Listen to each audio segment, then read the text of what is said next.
Good morning, lovely souls. Dr. Daphne here with you today. How is your sleep? Are you getting enough sleep? Are you getting good quality sleep? Sleep is associated with the length of telomeres in the chromosomes of your brain.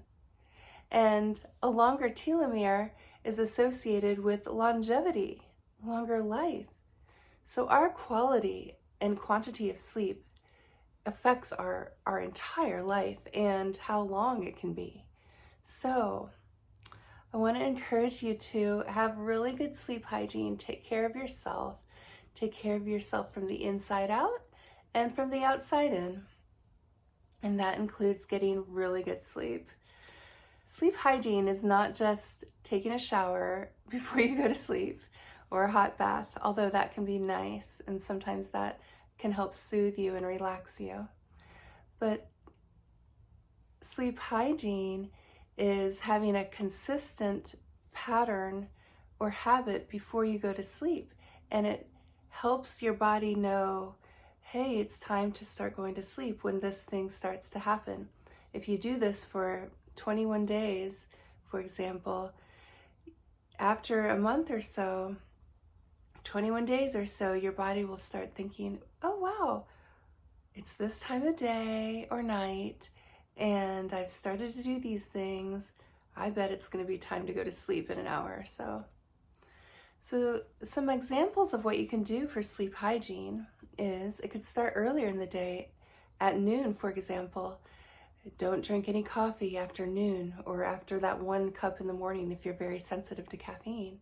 It might mean don't eat a heavy dinner so that your body can truly rest when it's sleeping rather than be digesting a lot of food. It might mean an hour or 2 or 3 before you start to turn off screen time. I think there's a setting on the phone where it can be a certain bronze color, so it's not that blue brightness that is difficult. It is having lights completely dark, not even the light on your alarm clock on when you're sleeping so that the melatonin is secreting properly. And about an hour before, start creating a pattern or a habit of things you're going to do. Maybe you'll start brushing your teeth and washing your face. Maybe you'll take a warm shower. Maybe you'll read 1 minute of something that's positive, or you'll have a mantra, drink some hot tea, start to unwind. Maybe you'll have quiet time where you can actually think and process some things that otherwise you would be processing when you're trying to sleep. Whatever it is, consistency at a certain time every night is key. Also, I wanted to end with sharing this study with you. It's very interesting. They did a study on people who had different work shifts. So some people worked day shifts, some people worked evening, and then some people worked night shifts. And then there was a 4th group where they rotated. So they didn't have a consistent schedule. They would sometimes have the day shift and then sometimes have the night shift. And you would think that maybe that would be better because sometimes they got the sunshine, and we all know it's good to get sunshine in our eyes and for vitamin D and for many reasons. But the studies showed that consistency was better than anything. So the people who consistently worked nights and slept days were actually better off than the people who rotated and had a different sleep schedule throughout the week or throughout the month.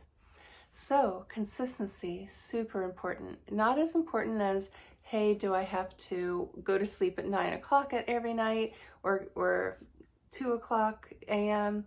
Remember, consistency is key.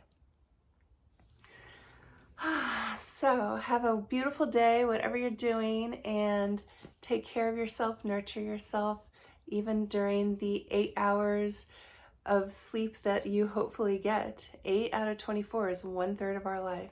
So you deserve it. Have a wonderful sleep. And if you want some help with sleeping, I have a sleep meditation available on my website and also some daily affirmations, which is a very short meditation that has some affirmations embedded into it, because how we feel and think when we are falling asleep and when we first wake up are super important and also affect our telomeres and are associated with longevity as well. So enjoy, be restful, and I wish you good night's sleep. Until next time.